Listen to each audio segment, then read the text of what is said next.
Hello sir. करू शकतो आपण चालू. होत आहेत मला जॉइन.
नमस्कार विद्यार्थी मित्रांनो.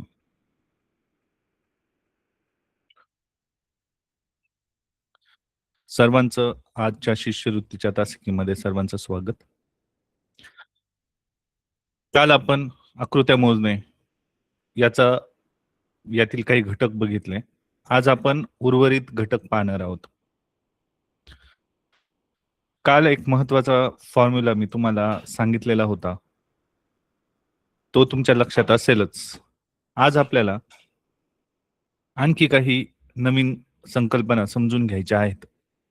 त्यासाठी तुम्ही सर्वांनी कागद पेन घेऊन बसायचं आहे आणि प्रश्न विचारल्यावर तुमचं कॅल्क्युलेशन करून उत्तर तयार ठेवायचंय. फक्त ते तुम्हाला इथे नोंदवता येणार नाही, परंतु मी सोडून दिल्यावर तुम्हाला ते टॅली करता येईल. आपण बरोबर 7:15 आपली तासिका सुरू करणार आहोत. मुलं जॉईन होत आहेत. काही लोकांचं महत्वाचं मिस होऊ नये म्हणून आपण थोडंसं 2-3 मिनिट उशिराने आपले तास चालू करणार आहे.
ठीक आहे, आपण आपली तासिका सुरू करूयात.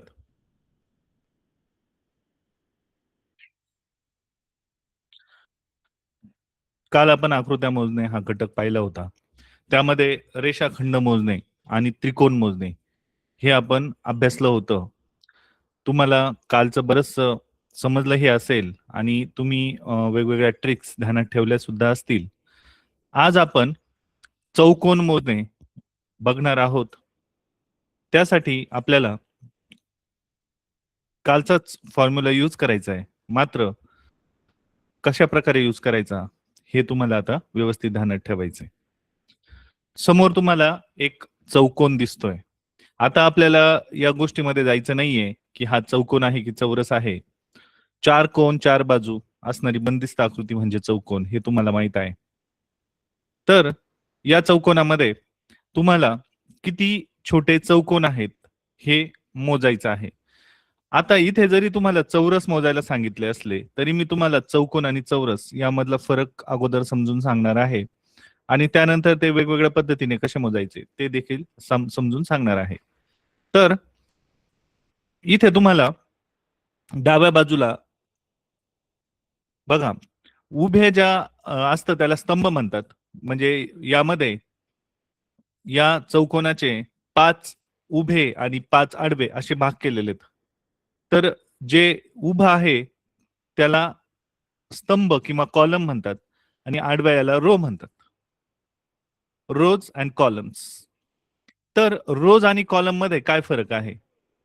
बघा, हे इकडे हे जे उभे आहेत ते कॉलम्स आहेत आणि ह्या आडव्या आहेत त्या रोज आहेत.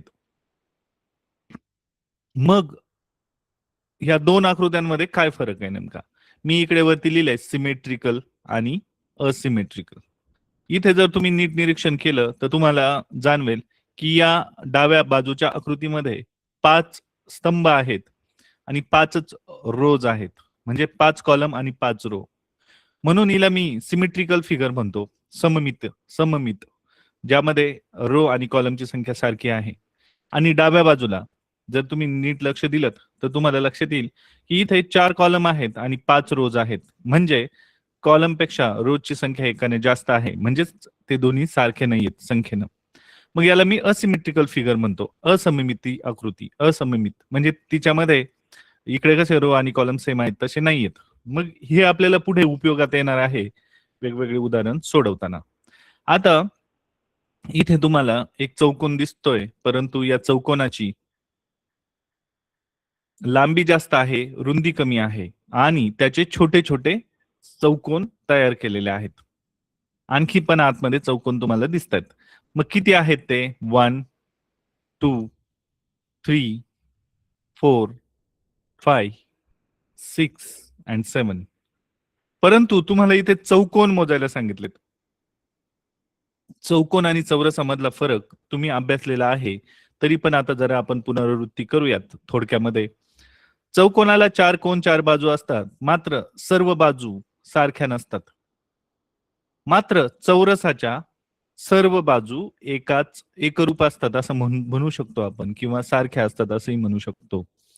एकरूप असतात म्हणजे एक्झॅक्टली तंतोतंत एकमेकांना जुळणाऱ्या. मग आता इथे आपल्याला चौकोन मोजायला सांगितलेत. म्हणजे बघा, इथे जर तुम्हाला असं सरळ दिसत असेल 1 2 3 4 7 पर्यंत, परंतु 1 आणि 2 मिळून पण एक चौकोन तयार होणार आहे. 1 2 आणि 3 मिळूनही एक चौकोन तयार होणार आहे. परंतु असं मॅन्युअली काउंट करायला आपण गेलो तर आपल्याला फार वेळ लागणार आहे. म्हणून इथे आपल्याला तोच फॉर्म्युला वापरावा लागतो जो आपण काल शिकलो, n गुणिले n अधिक 1 भागिले 2. इथे n ची संख्या कोणती घ्यायची? n इज इक्वल टू काय घ्यायचं? 7 घ्यायचं. कारण यामध्ये एकूण छोटे छोटे 7 गॅप्स आहेत किंवा 7 चौकोन आहेत. मग इथे येईल 7 गुणिले 8 भागिले 2 बरोबर 8 ला 2 ने भागल्यावर 4 उत्तर येतं. तर इथे येतात 28. म्हणजे या वरच्या आकृतीमध्ये 28 चौकोन आहेत. चौकोन. मग ऍक्च्युली हे सूत्र काय करतं? हे सूत्र 1 अधिक 2 अधिक 3 अधिक 4 अधिक 5 अधिक 6 अधिक 7 ह्या 1 ते 7 अंकांची बेरीज करण्यासाठी हे सूत्र वापरलं जातं. परंतु जर इथे 7 ऐवजी 15, 20 अशी संख्या आली तर आपल्याला मॅन्युअली काउंट करणं अवघड जाणार. त्यासाठी आपल्याला इथे सूत्राचा वापर करायचा आहे. आता इथे चौरस विचारलंय बघा. मगाशी चौकोन होतं, आता चौरस विचारलंय. मग आता परत पाहिल्यासारखंच आपण गॅप मोजून घेतले. 1 2 3 4 5 6 अँड 7. पण इथे जर तुम्ही नीट लक्ष दिलं तर हा जो 1 नंबरचा चौरस आहे आणि 2 नंबरचा चौरस आहे, हे 2 मिळून एक चौरस नाही तयार होणार. कारण याची लांबी वाढणार, रुंदी कमी राहणार. मग आपलं जे चौरसाची व्याख्या आहे किंवा त्याचे गुणधर्म आहेत की सर्व बाजू एकरूप असायला हव्या, सारख्याच लांबीच्या असायला हव्या. ते इथे आपल्याला एकदम म्हणजे आपण तो क्रायटेरिया इथे फॉलो होऊ शकत नाही. म्हणून आपल्याला काय करावं लागेल, इथे फक्त मॅन्युअली 7च चौरस आहेत असं आपल्याला म्हणावं लागतं.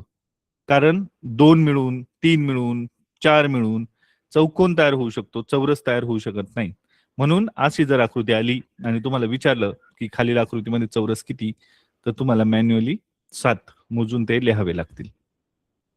आता इथे बघा पुन्हा चौकोन विचारलंय, परंतु मगाच्या सारखीच आकृती आहे, परंतु इथे कॉलम किती आहेत बघा, 1 2 3 4 5 6 अँड 7, परंतु रोज 2 आहेत. त्यामुळे मघाचं सूत्र आपल्याला इथे एक्झॅक्टली वापरता येणार नाही. तर मग काय करायचं अशा ठिकाणी? चौकोन विचारल्यावर काय करायचं आणि चौरस विचारल्यावर काय करायचं ते आता आपण पाहणार आहोत. इथे आपल्याला बघा 7वा कॉलम आहे लास्ट वाला, तिथे पण तेच सूत्र वापरायचं आहे. n into n plus 1 upon 2, n into n plus 1 upon 2, म्हणजे इथे 7 गुणिले 8 भागिले 2 बरोबर 28. आपण मग अशी हे उदाहरण सोडवलं होतं. आणि इथे रोच्या एंडला पण आपल्याला तेच सूत्र वापरायचं आहे. कॉलमच्या एंडला, रोच्या एंडला. मग इथे 2 रो आहेत ना, 2 रो, सगळ्यात शेवटचा रो त्याच्या एंडला इथे पण n into n plus 1 upon 2 हे सूत्र वापरायचंय. मग इथे काय वापरणार, 2 इंटू 3 अपॉन 2, 2 ला 2 गेला, उत्तर 3 येतं. आता हे उत्तर आणि इकडे आलेला 28 या दोघांचा गुणाकार करायचा आहे. 28 इंटू 3 आणि 8 3 जा 24, 3 2 जा 6 अँड 2 8. तर याच्यामध्ये 84 चौकोन येतील. मी काय केलं बघा, पहिलं कॉलमचा टॉप मोस्ट जे रो आहे जी तिला नंबरिंग करून घेतलं आणि रोची पहिला जो कॉलम आहे त्यातले रोजला नंबरिंग करून घेतलं. इकडे 7 उत्तर आलं, इकडे 2 आलं. मग या इथे आपण n into n plus 1 upon 2 formula वापरला. इथे देखील तोच फॉर्म्युला वापरला. आलेल्या 2 उत्तरांचा गुणाकार करून घेतलं. आपल्याला किती चौकोन आहेत ते मिळालं. आता सेम आकृतीत चौरस मोजायला सांगितलेत. आता काय करायचं? सोप्या सोप्या ट्रिक्स आहेत, ध्यानात ठेवायच्या. इथे तुम्ही 1 2 3 4 5 6 7 आणि इथे 1 2 लिहून घेतलं. परंतु आपण मगाशी काय केलं होतं, चौकोन मोजताना n into n plus 1 upon 2 formula वापरला होता. इथे तुम्हाला तो फॉर्म्युला वापरायचा नाहीये. तुम्हाला काय करायचंय, हे 7 पासून 1 पर्यंत उतरत्या क्रमाने लिहून घ्यायचे बघा. 7 6 5 4 3 2 1. इथे मल्टिप्लिकेशन साइन देऊन घ्यायचे सर्वांसमोर. आणि इथे रोचा जो लास्ट नंबर आहे तिथून पण आपल्याला परत उतरत्या क्रमाने 2 1 आणि बाकीच्यांपुढे 0 लिहून घ्यायचं. मग इथे 7 2 जा 14, 6 1 जा 6, 5 0 0, इथून सगळे खाली 0 येतील उत्तर. कोणत्याही संख्येला 0 ने गुणल्यावर उत्तर 0 येतं, आपल्याला माहित आहे. 0 0. इथं 14 आणि 6 20 येतं. तर या शेजारच्या आकृतीमध्ये किती चौरस आहेत? स्क्वेअर म्हणतात त्याला, काही लोक त्याला स्क्वायर पण म्हणतात. तर इथे 20 चौरस आहे असं आपण आरामात म्हणू शकतो. शेजारच्या आकृतीतील चौरसांची संख्या मोजा. आता ही सिमेट्रिक आकृती आहे, सिमेट्रिकल आहे, कारण इकडे 5 आणि इकडे पण 5, म्हणजे कॉलम पण 5, रोज पण 5. मग चौरसांची संख्या मोजताना मी काय सांगितलं मगाशी ट्रिक, की सगळ्यात मोठा जो कॉलम नंबर आहे बघा 5, आपण टॉप मोस्ट रो मध्ये कॉलमचं नंबरिंग देऊन घेतलंय आणि फर्स्ट कॉलम मध्ये आपण रोचं नंबरिंग करून घेतलंय. मग मी इथे 5 4 3 2 1 असं लिहून घेणार. इथे मल्टिप्लिकेशन साइन देणार आणि पुन्हा इथे आपल्याला तेच लिहून घ्यावं लागणार. 5 4 3 2 1 इज इक्वल टू साइन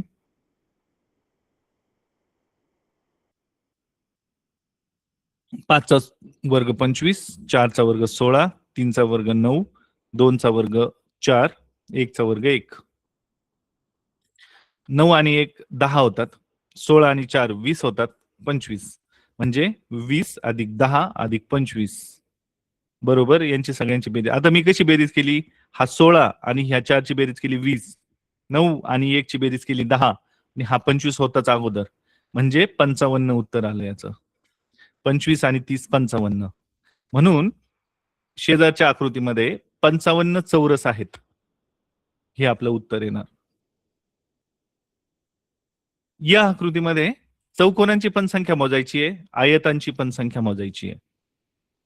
आता चौकोन आणि आयत म्हणजे काय बघा. चौकोन म्हणजे 4 कोन 4 बाजू, बंदिस्त आकृती.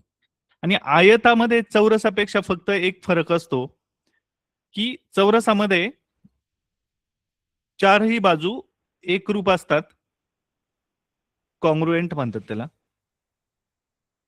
आयतामध्ये तसं नसतं. आयतामध्ये समोरच्या बाजू एकरूप असतात, शेजारच्या बाजू एकरूप नसतात. ऍडजस्टंट साइड म्हणतात त्याला, त्या एकरूप नसतात. म्हणून आपण चौकोन आणि आयत एकाच फॉर्म्युल्याने मोजणार आहोत. फक्त आपल्याला चौरसासाठी वेगळा फॉर्म्युला यूज करायचा आहे. मग या आकृतीमध्ये काय सांगितलंय आपल्याला, चौकोन मोजा. आपण काय करतो, सगळ्यात मोठा जो कॉलम नंबर आहे तिथे n × n+1 अपॉन 2 फॉर्म्युला वापरतो. 4 गुणिले 5 भागिले 2 उत्तर येतं 2 ने 4 ला भागलं, 5 दुने 10. इकडे पण सेम फॉर्म्युला, 5 गुणिले 6 भागिले 2, 2 ने 6 ला भागलं 3 आलं, 15 आलं. ह्या दोन्ही टोकाला जे उत्तर येतात त्यांचा गुणाकार करतो आपण. 15 गुणिले 10 बरोबर 150. तर शेजारच्या आकृतीत 150 चौकोन आहेत किंवा आयत आहेत असं आपण म्हणणार. आयत आणि चौकोन एकाच सूत्राने मोजतात, हे तुम्हाला लक्षात ठेवायचंय, कन्फ्युज व्हायचं नाहीये. फक्त चौरसासाठी थोडस वेगळी टेक्निक वापरली जाते, आयत आणि चौकोनासाठी सेम. इथे आपल्याला चौकोन आणि चौरसांची संख्या मोजायला सांगितली आहे. आता मला सांगा, चौकोन, प्रत्येक चौकोन हा चौरस असू शकत नाही, पण प्रत्येक चौरस हा चौकोन असतो. हे वाक्य नीट लक्षात ठेवा. प्रत्येक चौरस म्हणजे स्क्वेअर हा चौकोन असतो.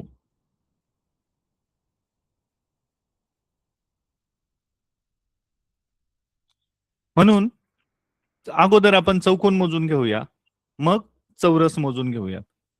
दोन्हींचे उत्तर काढूयात, मग फरक काय आहे तो बघूयात आपण. काय करायचं असतं, प्रोसेस थोडी आठवा. टॉप मोस्ट कॉलमला रोज काउंट करून घ्यायचे, 1 2 3 4 5 अँड 6. फर्स्ट कॉलम मध्ये रोज काउंट करून घ्यायचे, 1 2 3 4 अँड 5.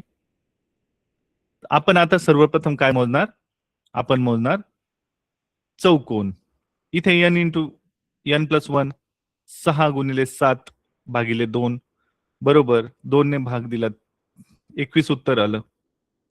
इथे सेम फॉर्म्युला यूज केला, 5 × 6 अपॉन 2, 2 ने 6 ला भागलं.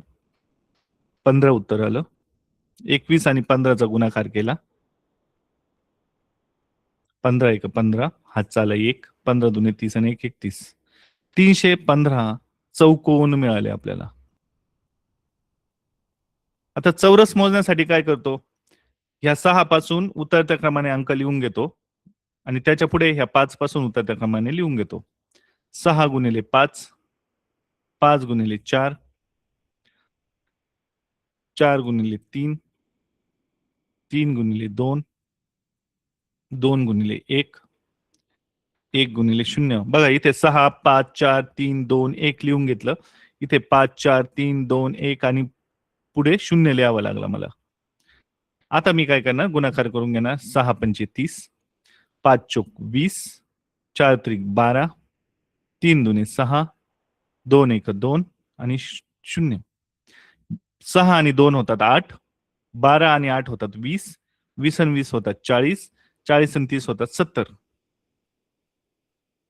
म्हणजे या शेजारच्या आकृतीमध्ये 70 चौरस आहेत आणि 315 हे चौकोन किंवा आयत आहेत. हे उत्तर तुम्हाला आरामात मिळेल. एकदा सराव झाला की तुम्हाला इझिली पटकन हे गणित सोडवता येतात. आता फक्त आपण हे सेपरेटली स्टडी करतोय. तुम्हाला नंतर मिक्स येईल. म्हणजे इतर उदाहरणांत त्रिकोणामध्ये चौकोन, चौकोनामध्ये त्रिकोण अशा पद्धतीने येतं. परंतु एकदा बेसिकच क्लिअर झालं की मग काय फारसं अवघड जात नाही. बघा अशा पद्धतीने येतं. पण हे पण अभ्यास करणं अगदी सोपं आहे. बघा इथे काय केलंय? चौरस मोजायला सांगितलेत. मात्र हा चौरस आहे, याचे 4 भाग केलेत. अशी आकृती आली की यामध्ये 5 चौरस असतात. म्हणजे चौरसामध्ये प्लस, याला आपण म्हणूयात चौरसात प्लस, प्लस साइन आलं की यामध्ये 5 चौरस असतात. कोणते? 1 2 3 4 आणि हे वरचं बाजूचा बाहेरचा 5. यामध्ये आणखी एक शेप दडलेला आहे बघा असा.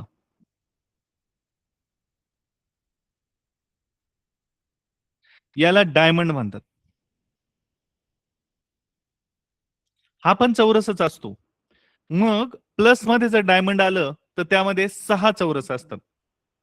म्हणजे स्क्वेअर प्लस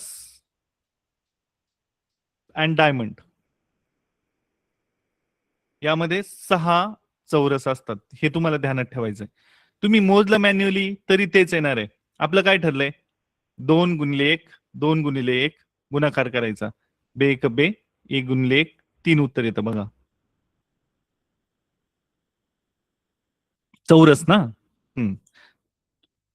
आपल्याला काय करायचं? असेंडिंग ऑर्डर मध्ये लिहून घ्यायचंय. तर या सॉरी हे मॅच नाही होते. तुम्हाला यामध्ये ध्यानात ठेवायचं मुलांनो, अशा प्रकारची फिगर आली की त्यामध्ये 5 चौरस असतात आणि त्यामध्ये जर डायमंड आला तर तो 6वा डायमंड होतो. इथे तुम्हाला चौरस मोजायला सांगितले. हे नीट काळजीपूर्वक बघायचं. हे बघा, हे आपल्याला आपण काय केलं होतं? असेंडिंग ऑर्डर मध्ये लिहून घेतलं होतं. 2 × 2 4 आणि 1 × 1 1 5. यामध्ये 5च चौरस येतात. 5 चौरस येतात आणि हा डायमंड 6वा. इथे काय केलंय त्यांनी? स्क्वेअर प्लस डायमंड हे एकमेकाला जॉईन केलेत. मग यामध्ये आणखी एक चौरस फक्त ऍड होणार. कोणता? ते पण सांगेल मी तुम्हाला. बघा इथे काय केलंय? ही जी आपली फिगर आहे, बेसिक फिगर आपण जी बघितली, हा स्क्वेअर, त्यामध्ये प्लस साइन आणि डायमंड. डायमंड म्हणजे परत असं जोडलेलं असतं, त्याला डायमंड म्हणतात. यामध्ये 6 आहेत, शेजारच्या याच्यामध्ये 6 आहेत, म्हणजे 12 झाले. आणि इथे बघा मी ABCD नाव देतो. A, B, C आणि D. हा एक एक्स्ट्रा तयार होतो इथे मध्ये. म्हणून इथे 6 + 1 + 6 बरोबर 13 चौरस तयार होतात अशा आकृतीमध्ये. नीट ध्यानात ठेवायचं. पुढे यामध्ये किती चौरस आहेत विचारलं आपल्याला माहिती आहे. यामध्ये किती असतात? 5 चौरस असतात. 5. 1 2 1 2 आपण असेंडिंग ऑर्डर मध्ये लिहिलं, गुणाकार केला 2 टू द 4, 2 1 1 1 इंटू 1 1, यांची बेरीज 5च येते. आता इथे काय केलंय? स्क्वेअर प्लस स्क्वेअर प्लस तुम्ही दोनदा एकमेकांमध्ये ऍड केलंय. ही फिगर होती आपली बघा, स्क्वेअर मध्ये प्लस, इथे परत स्क्वेअर मध्ये प्लस आलं. अशा आकृतीत हे 5 आणि हे 5 असे एकूण 10 स्क्वेअर असतात. नीट बघून घ्यायचं, चौरसच विचारलंय का? 10 स्क्वेअर असतात. हे 1 2 1 2 आणि हे 1 2 1 2 10 असतात. आपण आणखी याच्यामध्ये ऍड केलं की तितके वाढत जातील 5 5च्या पटीमध्ये. आता चौकोन विचारलंय, यामध्ये किती चौकोन आहेत? आपला काय फॉर्म्युला आहे? 1 2 1 2 2 इंटू 3 अपॉन 2. इथं उत्तर येतं 3. इथे पण 2 इंटू 3 अपॉन 2. इथं पण उत्तर 3 येतं आणि 3 इंटू 3 9. अशा आकृतीमध्ये 9 चौकोन असतात किंवा आयत असतात. ही एकदम बेसिक फिगर आहे, ध्यानात ठेवायचंय तुम्हाला. तुम्ही जितकं व्हिज्युअलाइज कराल, जितकं ध्यानात ठेवाल, तितकं तुमच्या दृष्टीने ते सोपं जाणार. कारण परीक्षेमध्ये अतिशय कमी वेळ असतो उदाहरण सोडवायला.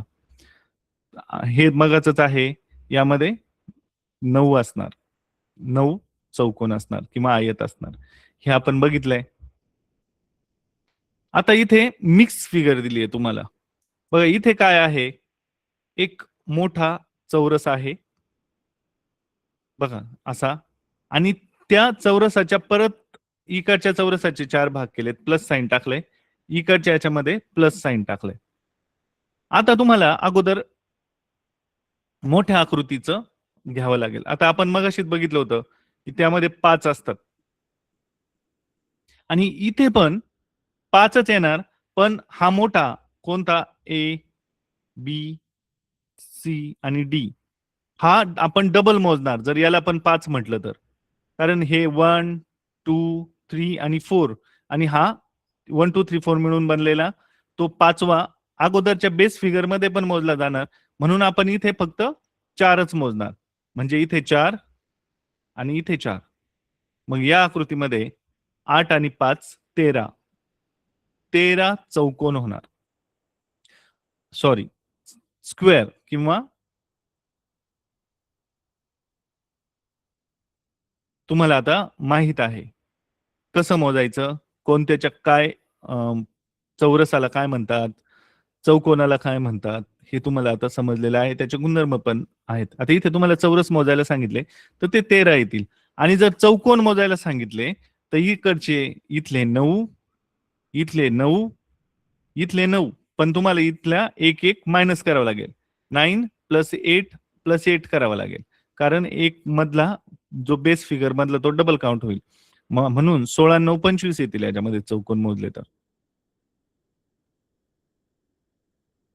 बघा इकडे आता थोडस त्यामध्ये थोडं ऍडिशन केलेलं आहे. आता तुम्ही हे उदाहरण सोडवा आणि यामध्ये किती चौरस आहेत ते सांगा. चौकोन नको आहेत मला, चौरस किती आहेत ते सांगा. तुम्हाला 1 मिनिटांचा वेळ असेल. या फिगर मध्ये चौरस किती? तुम्हाला या बेसिक फिगर मध्ये चौरस किती आहेत हे माहित आहे? या बेसिक फिगर मध्ये चौरस किती आहे हे आता तुम्हाला कळलंय. तुम्ही आता यावरून सांगू शकता. तुम्हाला जास्त काउंटिंग फॉर्म्युला यूज करायची पण आवश्यकता नाहीये. तुम्ही आरामात सांगू शकता.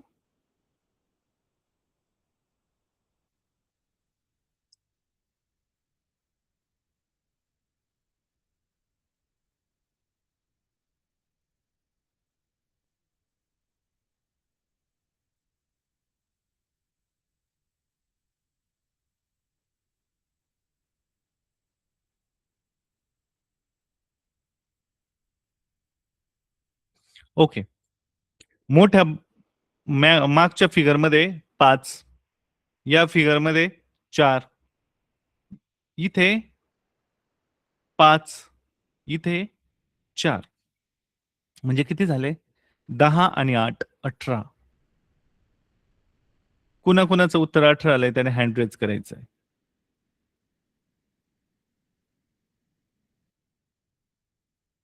Very good.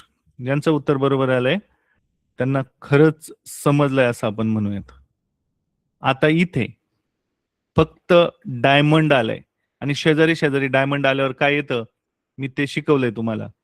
याचं उत्तर काढा मनात, मग मी तुम्हाला सोडून दाखवतो. आता हँड्स डाऊन करा सगळ्यांनी, म्हणजे मला किती जणांचं बरोबर आलं ते कळेल. डाऊन करा, 0 झालं पाहिजे. सगळ्यांनी हँड्स डाऊन करा आणि हे उदाहरण सोडवा.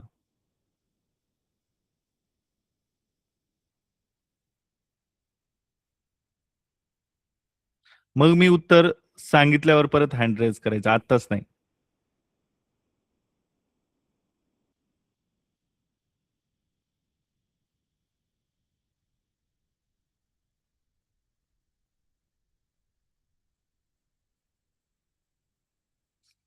या डायमंड प्लस आणि डायमंड फिगर मध्ये किती असतात ते मी तुम्हाला सांगितलंय. हे बघा, ही प्लस आणि डायमंड फिगर आहे. त्यामध्ये किती असतात ते मी तुम्हाला सांगितलंय.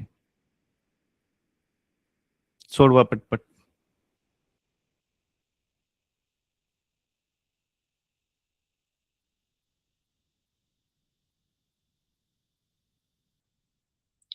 बघा, आता मी सोडून दाखवतोय, कारण या डायमंड आणि प्लस फिगर मध्ये 6 चौरस असतात. इथे पण 6 असतात, इथे पण 6 आहेत आणि जॉईंट वर एक एक असतो. इथे एक, इथे एक, ह्या जॉईंट वर एक, म्हणजे 6 + 3 8 18 आणि 2 जॉईंटचे 2 असे 20. कुणाचं 20 उत्तर आलंय?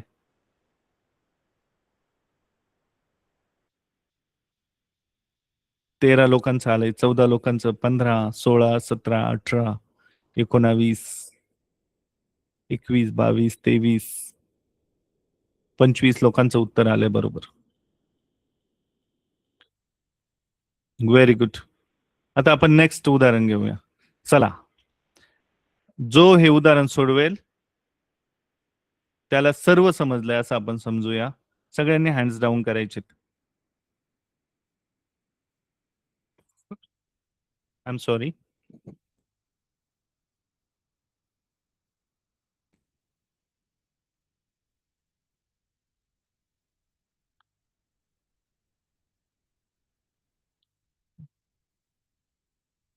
हे उत्तर सांगितल्यावर हँड रेज करायचे, तोपर्यंत नाही करायचे, कारण मोठं उदाहरण आहे, वेळ लागणार आहे.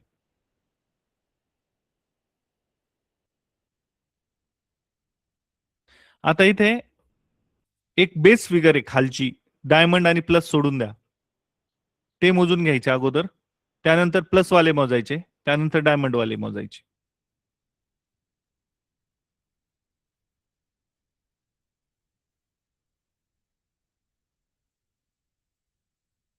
वन, 2, 3, 4, 5. 5 कॉलम आहेत. 1, 2, 3, 4 आणि 5. 5 रोज आहेत. रोज इक्वल टू कॉलम म्हणजे सिमेट्रिकल फिगर आहे.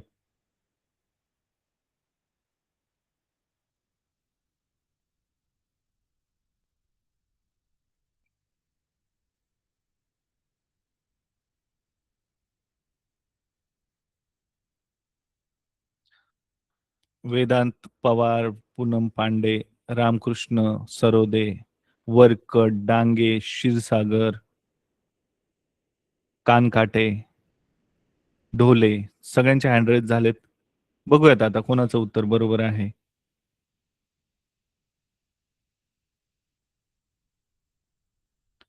Five into five. बघा, आता मी उत्तर सोडवतोय. इथं 5, 4, 3, 2, 1. 5, 4, 3, 2, 1. 5 square 25, 4 square 16, 3 square 9, 2 square 4, 1 square 1, 16 आणि 4 20, 9 आणि 1 10 आणि 25, म्हणजे इथे 20 अधिक 10 अधिक 25 बरोबर 55 उत्तर येते, हे माहिती आहे तुम्हाला. आता आपल्याला डायमंड मोजताना 6 मोजायचे नाहीयेत, कारण खालचा मोठा अगोदरच मोजलाय. डायमंड मोजून घेऊ आपण. डायमंड किती आहेत? डायमंड 1, 2, 3, 4, 5. डायमंड आहेत 5. त्याचे 25 ऍड करणार आपण. 5 डायमंडचा 5च मोजणार, कारण आपण मागचा जो मूळ आहे पाठीमागचा तो धरलाय. आणि स्क्वेअर किती येतात? प्लस वाले किती आहेत? 1, 2, 3, 4. प्लस वाले 4 आहेत. आणि ते आपण 5 नाही धरणार, 4 धरणार. 4 चोक 16 धरणार. म्हणजे 55 अधिक 25 अधिक 16. बेरीज केल्यावर किती येते? 10 आणि 6 16, हातचा आला 1, 5 आणि 2 7 आणि 2 9. 96. 96 कुणाचं उत्तर आलंय? 28 मुलांचं, 29, 30, 31. वा, व्हेरी गुड. एवढ्या मुलांचं आलंय. चला, ह्या फिगर मध्ये किती आहेत ते सांगा मला. हँड्स डाऊन करा. 0 झाले पाहिजे हँड्स. Raise hands.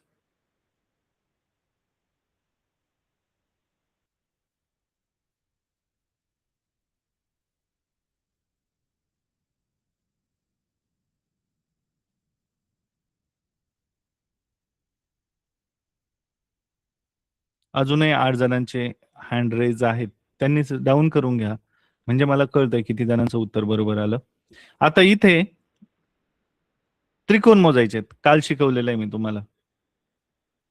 बघू बरं, तुम्हाला आठवतंय का?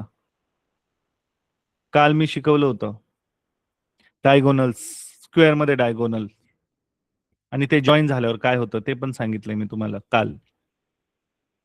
आणि वरती तर वेगळ्या प्रकारचे ट्रँगल आहेत 2, म्हणजे वरती आणि एक खाली. एकदम इझी आहे एक्झाम्पल.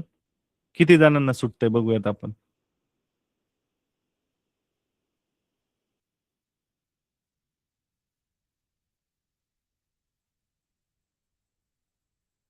अगदी सोपं आहे.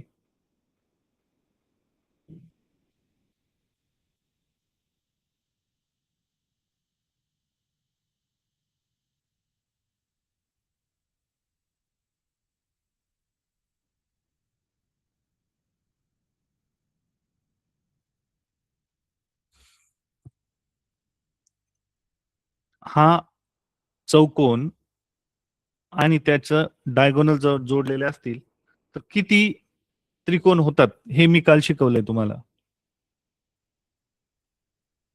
आता आपलं बेसिक सगळं शिकून झालंय. तुम्हाला आता फक्त मिक्स फिगर 1-2 तुम्हाला सांगणार आहे. कालच्या पण आणि आजचं पण शिकवलेलं एकत्रित केल्यावर कशा पद्धतीचे उदाहरणं येतात ते आपण बघणार आहोत. 13 लोकांचे हात वरती झालेत.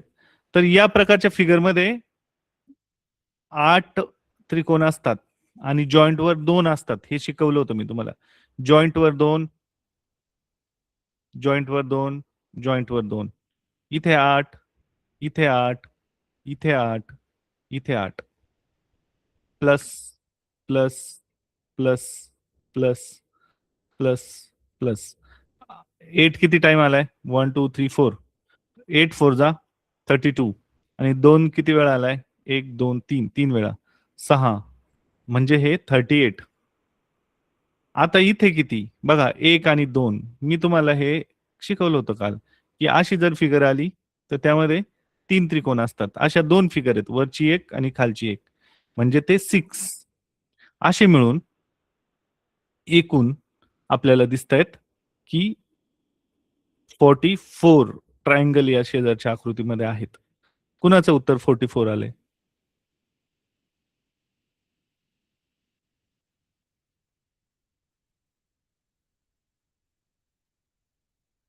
Very nice.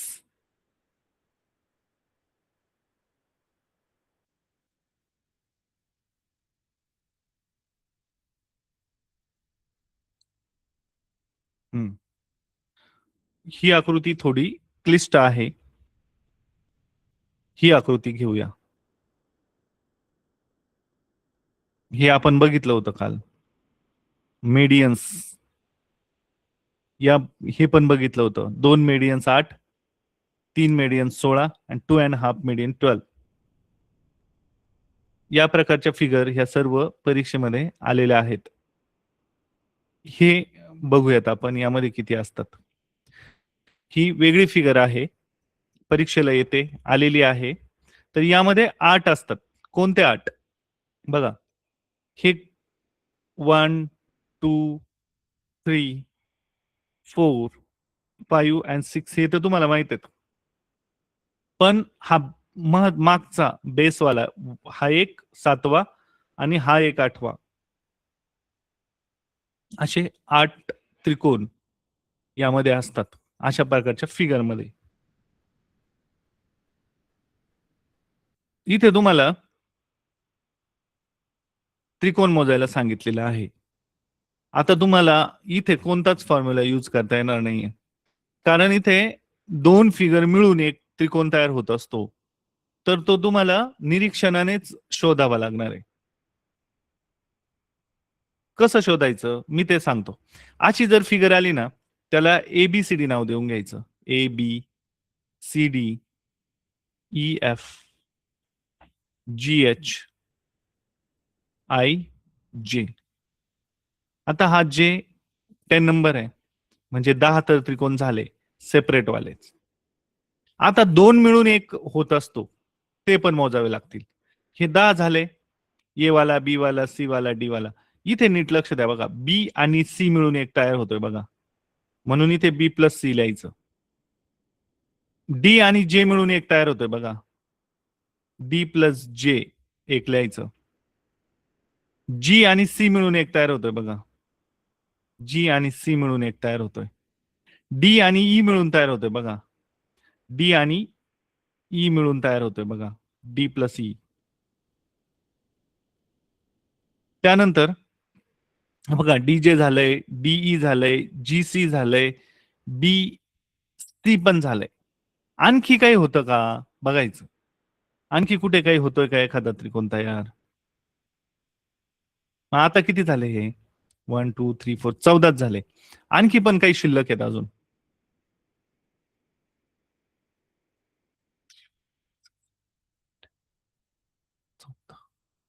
नीट निरीक्षण करा आणि मला सांगा. बघा कोणता आहे, आणखी कोणता राहिला बघा, हा बी सी डी आणि जे मिळून कोण, मी त्याला मोठं एक्स वाय आणि झेड नाव दिलंय बघा. हा हा मोठा, हा एक. मग त्याला मी काय लिहिणार, बी C D J, B plus C plus D plus J. हा, आता या बाजूला झालाय, तर तसाच या बाजूला पण व्हायला पाहिजे. होतोय का बघा, बघा असा झालाय तो. हा आणखी, हा इथे झालाय बघा एक, मी त्याला X Y Z L M आणि एन नाव दिलंय बघा, एल एम एन. म्हणजे तो कोणता आहे, जी सी डी ई झालाय तो, G plus C plus D plus E. असे म्हणून यामध्ये बघा, हे 10 11 12 13 14 15 आणि 16, 16 त्रिकोण तयार होतात. हे तुम्हाला निरीक्षणाने प्रॅक्टिसनेच जमणार आहे, त्याशिवाय जमू शकत नाही. म्हणून जितकी तुम्ही जास्त प्रॅक्टिस कराल तितकं तुम्हाला सोपं जाईल. यामध्ये 16 त्रिकोण कसे ओळखायचे ते जमलं पाहिजे, समजलं पाहिजे. आता या आकृतीमध्ये तुम्हाला त्रिकोण मोजायला सांगितले जाऊ शकतात, चौकोन पण मोजायला सांगितले जाऊ शकतात. त्रिकोण मोजायला सांगितले तर तुम्हाला फॉर्म्युला माहित आहे. ह्या मधल्या रेषेमुळे त्याचे 2 भाग झालेत, म्हणजे थोडेसे त्रिकोण वाढलेत. पण तुम्ही अगोदर ती रेषा न कन्सिडर करता हे 8, हे 8 आणि कॉर्नरचे 2, 8 दुने 16 2 18. त्यानंतर हा एक एक्स्ट्रा झालाय, हा एक एक्स्ट्रा झालाय, हा एक्स्ट्रा झालाय, हा एक एक्स्ट्रा झालाय, हा एक एक्स्ट्रा झालाय, हा पण एक्स्ट्रा झालाय, हा एक्स्ट्रा झालाय, हा एक्स्ट्रा झालाय. म्हणजे हे किती आहेत, बेदुने 4, बेत्रिक 6, बेचोक 8. 18 अधिक 8 24. 24 झाले. आणखी काही होत आहेत का या रेषेमुळे त्रिकोण मोठे तयार? ते तुम्हाला पाहावं लागेल. बघा, हा ए आणि याला बी नाव दिलं, तर हा ए आणि बी मिळून पण एक तयार झालेला आहे. परंतु आपण हा मोठा मोजलाय, पण हा ए बी नाही मोजलेला आणि हा सी डी पण नाही मोजलेला. म्हणजे हे +2 हे 2 आणखी तयार झालेले आहेत एक्स्ट्रा. अशा पद्धतीने तुम्हाला निरीक्षणाने शोधत जावं लागणार. यामध्ये आणखीही तुम्हाला कदाचित सापडू शकतील. त्यासाठी निरीक्षण क्षमता ही खूप महत्वाची आहे. आणखी कोणते तयार होतात का ते तुम्हाला बघावं लागेल. म्हणून तुम्ही जास्तीत जास्त प्रॅक्टिस करा आणि शिष्यवृत्तीच्या परीक्षेमध्ये महत्वाची गोष्ट ध्यानात ठेवायची मुलांनो, की पूर्वी आलेली कोणतीच आकृती रिपीट होत नाही. त्यामध्ये काहीतरी ॲडिशन होऊन येतं. म्हणून आपल्याला जास्तीत जास्त आकृत्यांचा सराव करायचा आहे. कोणत्याच पुस्तकातली कोणतीच आकृती परीक्षेमध्ये येत नाही. आपल्याला पण त्यासारख्या आकृत्यांचा सराव करावा लागतो. म्हणजे आपल्याला पेपरमध्ये सोपं जातं. इथे बघा आता. इथे तुम्हाला काही बेसिक फिगर पण दिसतायत आणि नंतर तुम्हाला निरीक्षणाने सर्व मिळून काही तयार होतंय का ते पण बघायचंय. अगोदर तुम्ही उत्तर शोधा. मग आपण बघूयात आपण किती आकृत्या यामध्ये आपल्याला सापडू शकतील. हँड्स डाऊन करा आणि उत्तर शोधण्याचा प्रयत्न करा. आपल्याकडे अजून 10 मिनिटं आहेत.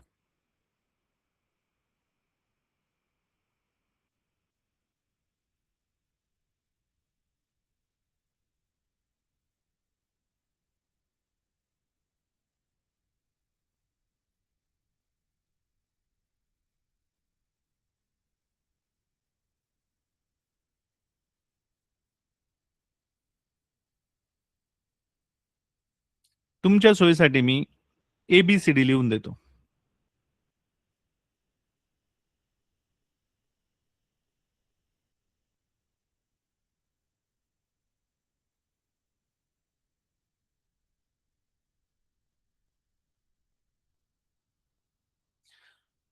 आता तुम्हाला अगोदर बेसिक फिगरचा स्टडी करून ते लिहावे लागतील. तुम्हाला ही बेसिक फिगर त्यामध्ये आलेली आहे, डायगोनल वाली. त्याचे 8 8 आणि 8 16 आणि 2 18. हे तर झालेच. हे ईचे 8 बघा, ही EFGH ही फिगर आहे ना ही, त्याचे 8 आपल्याला माहिती आहे, त्याला 1 2 3 4 लिहून डबल करतो. IJKL त्याचे 8 आणि ह्या 2 जॉईन झाल्यावर त्याच्यात 2 तयार होतात हे माहिती आहे. आणि A प्लस बी हे 3 तयार होतात हे तुम्हाला माहित आहे. प्लस ही मोठी फिगर बघा, मी त्याला LMN नाव देतोय. L कॅपिटल M आणि N. या मोठ्या फिगर मध्ये LMN X नाव देतो. ही LMX आणि LXN या 2 मोठ्या फिगर. म्हणजे हे 3 ते 3 मोठ्या फिगर सगळं 3 हे 6 झाले. 18 मध्ये 6 मिळवावे लागतील तुम्हाला. त्यानंतर आणखीही काही तयार होतंय का ते बघावं लागेल. हा हे बघा, CF आणि G मिळून एक तयार होतोय. CFJ, CF आणि G मिळून तयार होतोय. LKD मिळून तयार होतोय. LK आणि D मिळून तयार होतोय. आणखी होतंय का काही तयार? बघावं लागेल तुम्हाला.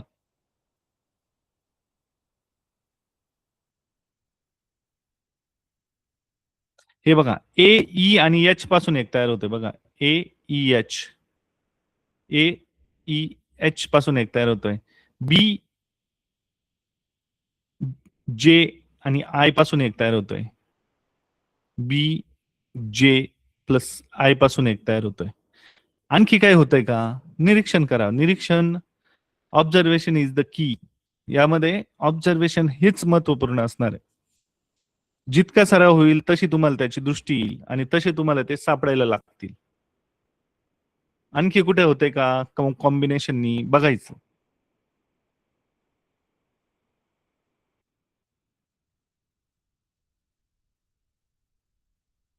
म्हणजे आतापर्यंत किती मिळाले आपल्याला? 24, 25, 26, 27, 28. आणखी 2 तर तुम्हाला सापडायला पाहिजे. यामध्ये 30 आहेत.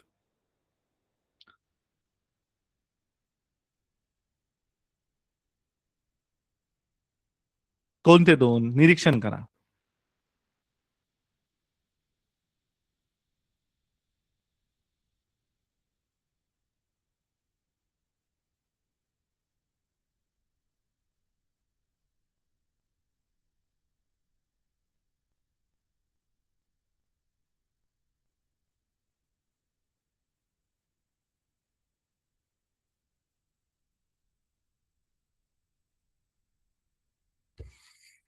निरीक्षणानेच तुम्हाला सापडणार आहे. ज्याला सापडलं त्याने हँड रेज करायचं.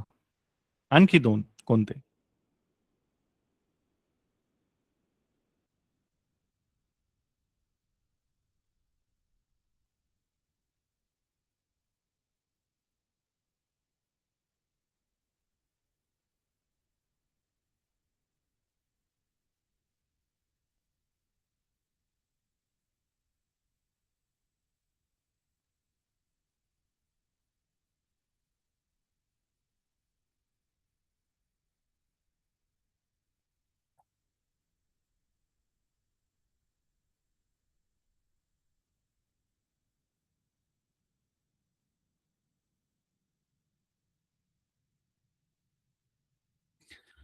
हा टी आणि डी आपण घेतलाय का सेपरेटली? नाही घेतला. ते दोन आहेत, सी प्लस डी. हे दोन असे 30 आहेत त्यामध्ये. पुढे या फिगर मध्ये किती आहेत? मी अगोदरच सांगतो, या फिगर मध्ये 10 असतात. मग कोणते 10 असतात ते तुम्ही लिहायचंय. A B C D E आणि या मध्ये मधल्याला आपण एफ लिहिलंय. आता इथे सरळ सरळ ए ई हे हे तर तुम्हाला 5 वाले 5 दिसत आहेत. आणखी 5 शोधायचे तुम्हाला. 5 वहीमध्ये लिहून टाका, मग आपण शोधूयात नंतर.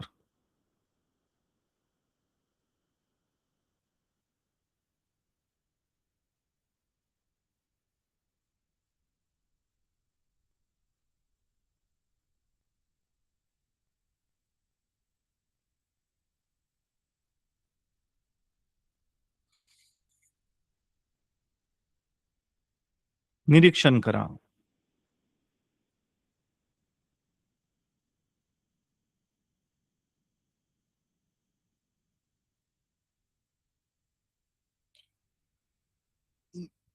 बघा मी सिंगल अंडरलाईन केली, तो एक होतो बी F D.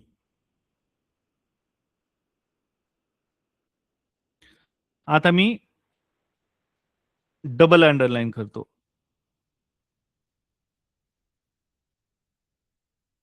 A F C. गोल करतो, चला गोल. A F C.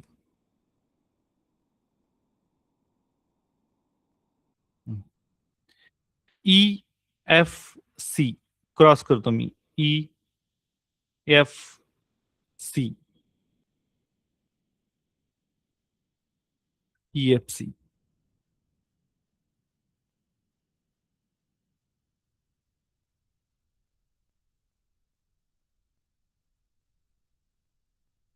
मला ह्या क्रॉसवरनं काय करणार, मी तो त्रिकोण घेतलाय की नाही.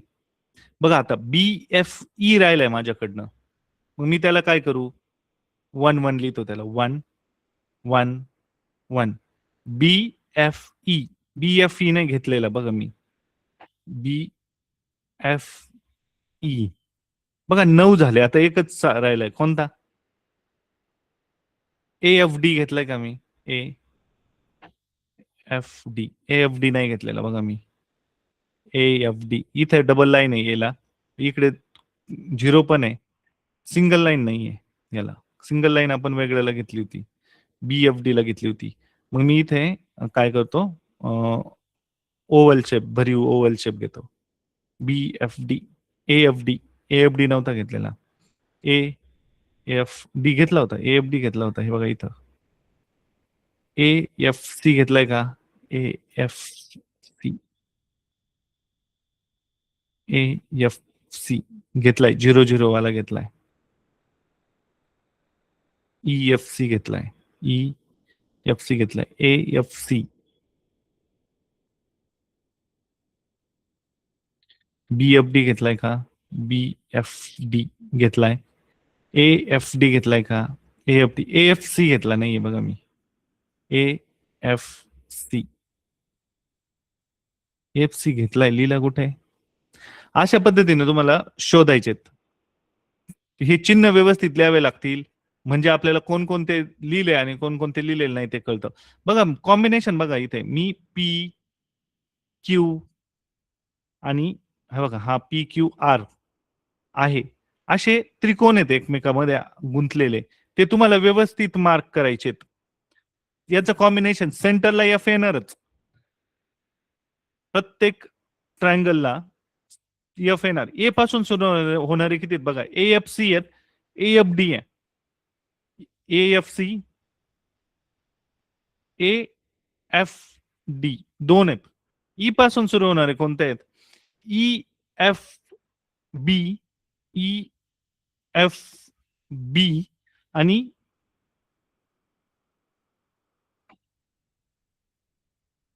EFC, हे दोन आहेत. मग बघा ई पासून सुरू होणारे लिहिले आपण, ए पासून सुरू होणारे लिहिले, डी पासून सुरू होणारे. आता डी पासून सुरू होणारा पण बी पर्यंत जाणार आहे. डी पासून सुरू होणारा दुसरा ए पर्यंत जाणार आहे, म्हणजे हे दोन्ही एकच आहेत. सी पासून सुरू होणारा पण तसंच जाणार आहे. अशा पद्धतीने आपल्याला ते शोधायचे, लिहायचंय, उत्तर बरोबर येणार आहे तुमचं. हे तर आपण बघितलंय कालच, याची रिव्हिजन पण झालेली आहे. अशा प्रकारची जर आकृती आली तर तुम्हाला मी सांगितलंय फ्लोअरला नंबर लिहून घ्यायचे, 1 2 3 4, 1 2 3 4, 1 2 3 4, आणि इथे n×n+1 फॉर्म्युला वापरायचा. पण हे झालं बघा, इकडे उभ्या आणि आडव्या दोन्ही प्रकारच्या रेषा आहेत, म्हणजे फक्त आपल्याला एकदाच फ्लोरिंगला लिहावं लागेल. याला जर तुम्ही जर टर्न केली ही फिगर आणि त्याला फ्लोरिंगला लिहित बसले तुम्ही, तर मग ते उत्तर चुकेल. आणि आपल्याला काही ठिकाणी त्रिकोण झालेले दिसत नाहीत, चौकोन झालेले दिसतात. मग ते कसे काउंट करायचे? तर हे अशा प्रकारची फिगर असते ना बाळांनो, तिच्यामध्ये जेव्हा उभ्या रेषा असतात अशा आणि आडव्या रेषा मारलेल्या असतात, तेव्हा इथे चौकोनच तयार होत असतो, इथे चौकोनच तयार होत असतो, इथे चौकोनच तयार होत असतो. आपल्याला ते काउंट नसतात करायचे, हे काउंट करायचे असतात. हे पूर्ण मोठा, हा अर्धा. मग त्या पद्धतीने याचं उत्तर त्याच पद्धतीने आपल्याला काढायचंय. तिरपी रेषा असली किंवा सरळ असली तर काही फरक पडत नाही. बघा ही अशा पद्धतीने दिलेली असेल रेषा अशी, किंवा एखादी अशी आडवी, थोडीशी आडवी रेषा दिलेली असेल, तर त्यांनी काही फरक पडत नाही. त्रिकोण त्रिकोणच असतो, फक्त काटकोन त्रिकोणाऐवजी किंवा लघुकोणाऐवजी थोडासा विशाल कोन तयार होईल, वेगळ्या प्रकारचा त्रिकोण तयार होईल, पण तो त्रिकोणच तयार होतो. त्यामुळे तुम्हाला त्यातून घाबरून जायचं नाहीये वेगळ्या प्रकारची आकृती आली तरी. इथे मगाच्या दोन चांदण्या प्लस आणखी एक एक्स्ट्रा खाली त्याचं एक्सटेन्शन दिलेलं आहे, आणि हा प्रश्न आलेला होता पेपरला. मग तुम्हाला या फिगर मध्ये किती होतात ते माहिती आहे. या फिगर मध्ये 1 2 3 4 5 6 and 2 8 होतात. हा 9वा, हा 10वा, हा 11वा. मग इथे थोडस जर विचार केला तर आणखी पण यामुळे तयार झालेले आहेत. इथे 12वा, बघा इथे ही आकृती, याचे दोन भाग झालेले आहेत. 12वा, हा 13वा. अशा पद्धतीने या आकृतीमध्ये 14 तयार झालेले असतात. हा मोठा एक, पण 14वा, अशा पद्धतीने 14 होतात त्या आकृतीमध्ये. निरीक्षण करून तुम्हाला उत्तर लिहायची आहेत. या आकृतीमध्ये बेसिकच फिगर आहे, त्यामध्ये फक्त 2-3 फिगर एक ऍड केलेल्या आहेत. हा डायमंड आहे बघा, त्याचे डायगोनल जोडलेले आहेत फक्त. डायगोनल जोडल्यावर किती त्रिकोण तयार होतात ते तुम्हाला माहिती आहे. इथं चौकोन मोजायला सांगितले की त्रिकोण मोजायला सांगितले, लक्षात घ्यायचंय तुम्हाला. काही काही वेळा त्रिकोण आणि चौकोन दोनही मोजायला सांगितलेले असतात. म्हणजे तुमचं बेसिक परफेक्ट असलं पाहिजे, म्हणजे तुम्हाला कोणतंही उदाहरण पटकन सोडवता येईल. हे पण 5वीला आलेलं गणित आहे. यामध्ये तुम्हाला त्रिकोणांची संख्या नव्हती मोजायला सांगितलेली, चौरसांची संख्या मोजायला सांगितली होती. हे चुकून टाईप झालेलं आहे. तर मग इथे पण तुम्हाला तो फॉर्म्युला वापरायचा आहे. इथे आयत मोठा झाला म्हणून काय फॉर्म्युला बदलत नाही, तुम्हाला तोच फॉर्म्युला वापरायचा आहे. n+1/2चा ही फिगर पेपरला आलेला आहे 5वीला. 8वीला ही फिगर आलेली आहे मागच्या काही परीक्षांमध्ये. यामध्ये तुम्हाला चौकोन किती आहेत हे मोजायला सांगितलेलं होतं. काही अवघड नाहीये त्यामध्ये. तुम्हाला इथं मात्र फॉर्म्युला यूज करता येणार नाही. एबीसीडी लिहावं लागेल आणि मॅन्युअली काउंट करावं लागेल. तर अशा पद्धतीने आपण मागच्या 2 तासिकांमध्ये वेगवेगळ्या फिगर, वेगवेगळ्या भौमितिक आकृत्या कशा मोजायच्या हे बघितलेलं आहे. आणि आपण अगदी सोप्या अशा ट्रिक्स वापरून ते कसं सोडवता येईल हे बघितलं. तर तुम्ही जास्तीत जास्त सराव करून यावर मास्टरी मिळवावी. म्हणजे तुम्हाला पेपरमध्ये कमी वेळ लागेल आणि तुम्ही आरामात उदाहरणं सोडून चांगलं यश मिळवू शकाल. तर तुम्हाला यापुढील सर्व तासिकांसाठी शुभेच्छा. पुन्हा भेटू. जर आपल्याला परत एखादी संधी मिळाली तर आपण परत भेटू आणि आपली शिक्षणाची जो प्रवास आहे तो सुरू ठेवू. सर्वांना धन्यवाद. आपण इथेच थांबूयात. शुभरात्री.